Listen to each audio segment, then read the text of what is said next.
provided an update on the investigation into the death last night, the murder last night, which occurred up in Ord Road. We're going to be informed of the latest developments by Detective Chief Inspector Mr. Peter Stableford and Acting Detective Sergeant Ms. Odessa Phillip. Chief. Good afternoon, everybody. What I'll say is about 10:15 p.m. last night, Tuesday, the 6th of December, 2022, police received several calls reporting gunshots in the area of Tribe Road number 5 in Paget. I can confirm 20-year-old Kanai Outerbridge suffered multiple gunshot wounds at the location and was later pronounced dead at the hospital. A family liaison officer has been appointed to support the family and the investigation at this very difficult time. Kanai was known as Loppy, or Lop, to his friends, and we know that he was out last night at a party on Tribe Road number 5. We need people he was with last night to tell us what they know and saw. We believe 2 suspects came over Tribe Road number 5 from South Road on foot and left that same way. But we have no descriptions or confirmation that a vehicle was involved at this time. The appeal today is for anyone who was with Loppy yesterday or who has information that would help to get in touch with the investigation team led by Acting Detective Sergeant Odessa Phillip on 717-2173. Alternatively, there is the confidential Crime Stoppers hotline on 800-8477-211, or just tell a police officer you know. Anyone with dash camera, please check your footage around 10 p.m. last night to 10:30. That goes for video doorbells and CCTV systems. These persons had to stage up somewhere, as it appears to have been a planned attack similar to other gang shootings. So that said, I'm willing to take any questions relating to members of the media. We need to insist that your questions be kept solely to this particular incident. Travel into TNN News. Inspector, do you anticipate any reprisals from this? It's always a factor that we consider when we're dealing with shooting. It's something that we have to factor in. We do a threat harm risk assessment, so it's one of those things that we have to look at and we have to consider, Trevor. We've been on this roundabout for a long time, unfortunately, and it is one of the considerations we look at. And part of that is another, whilst we have an investigation response, there is a police response, and that will sit on the other side of the house. You did state multiple gunshot wounds. Ballistics, have there been any chance of recognition of these types of bullets, or what kind it is? Yep, we do, but it won't be something that I would divulge in a press conference or into the media. We know that, and we know that in these shootings, that these same weapons are repeatedly used for multiple murders. So that's all part of a strategy that we actually look at in relation to the forensics from any investigation. But the important thing here is that we know that Loppy was with friends last night. We know he was out with people, and we need them to tell us what happened because they were there. So that's the message I really need to know. Can you identify, or is it still too early to state what gang relations is this involved with?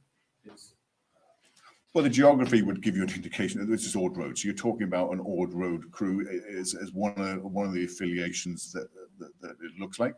But as the dynamics of the gangs, and we've seen that repeatedly, is it moves, is constantly in flux and constantly in movement. So we never blinker ourselves to say one particular thing. But you're looking at the geography of the location, you're talking about Ord Road.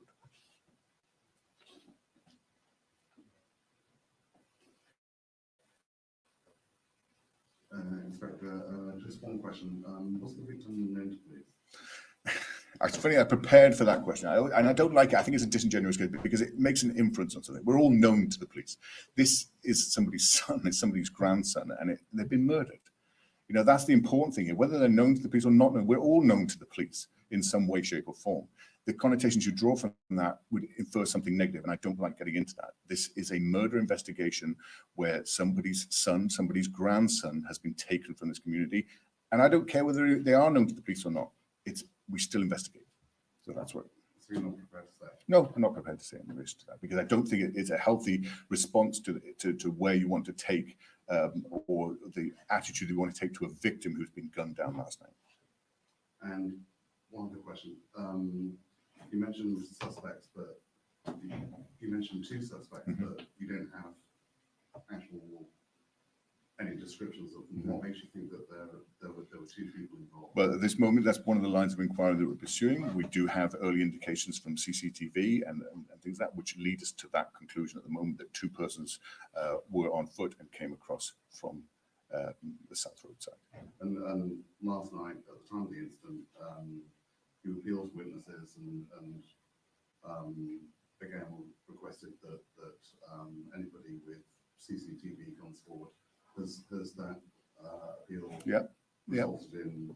Yeah, so I mean, we've already had help and assistance support, which is tremendous, because it helps us then focus and move the investigation down the right avenues and look to where we need to be focusing our resources. So yes, that has helped. What we do know from the scene last night, though, as well, was that there were people who were with Loppy last night who won't talk to us. And that's the message really today, is that those people, we need their help and support to tell us what they saw, what happened when they were with Loppy last night.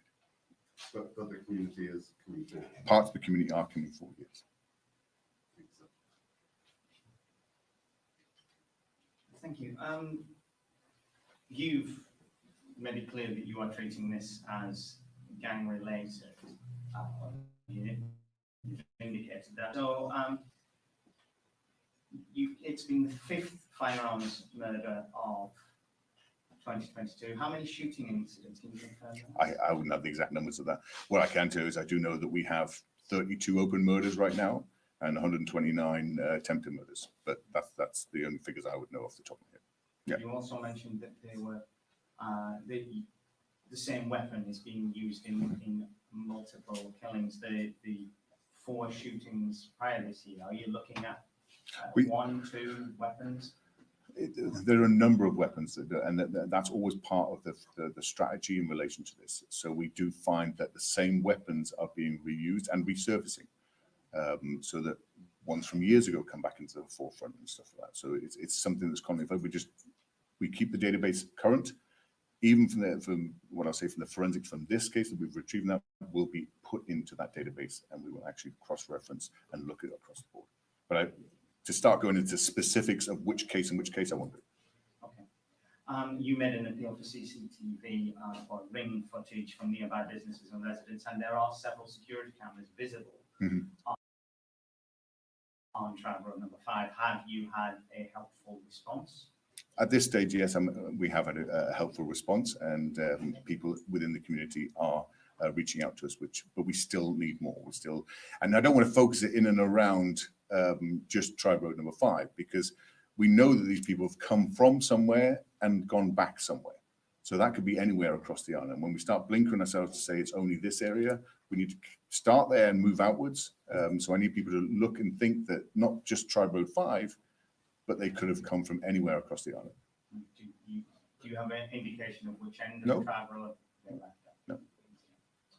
Police Commissioner Darren Sanders told the Royal Gazette that you want a budget increase. You currently have 375 officers. Well, I mean, all I'm going to say is I'm here to focus. Are your resources stretched to a point where police visibility is limited? Members of the media, as we indicated, the questions should be limited to this particular incident. Mr. Stableford, if you can just remind me of the contact information and such to assist with this investigation. Yeah, I know, I get the question, but as I say, I'm here to investigate, and that's a matter for Mr. Sanders to report to. What I will say is that, look, we are looking here for help from witnesses, and please, my Detective Sergeant here, Odessa Phillip, 717-2193. Again, Crime Stoppers, 800-8477, 211, or just talk to a police officer. That's the message today. And one final question, sir. Are you confident that you'll solve this crime? What I can tell you is over the years is that we are still actively working on investigations going back 10 years. We've got trials coming up next month from ones from several years ago. So we are always looking and reviewing to see where we're at. We're always engaging with people because situations change. So can I hand on heart say, I'm going to make sure this is the case? No, I can't, because we've got unsolved cases, and that's the reality of what we're dealing with here. But what we need, and the point is, we're only part of the solution. The other part are the witnesses and the people there that give us the information that help us solve these things and bring peace to the families. Coming up on the festive season, is police service going to beef up security, beef up patrols?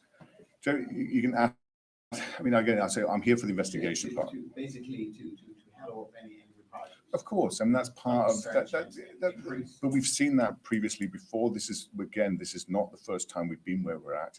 And what I'll say is, yes, but that's not part of my remit. That is part of a police response that would be part of the response to the community for reassurance. Thank you very much, members of the media, for attending. We hope that you will use the facilities that you have available to you to get this information out there, particularly in terms of appealing to the public to provide us with whatever information they may have about this particular incident and in fact about any other cases of this nature. One thing I would add as well, though, is the family have provided us a photograph of Canai Bridge. I'll circulate that as well to Mr. Moreno so that you can actually use that photograph, and that's come from the family. Thank you much.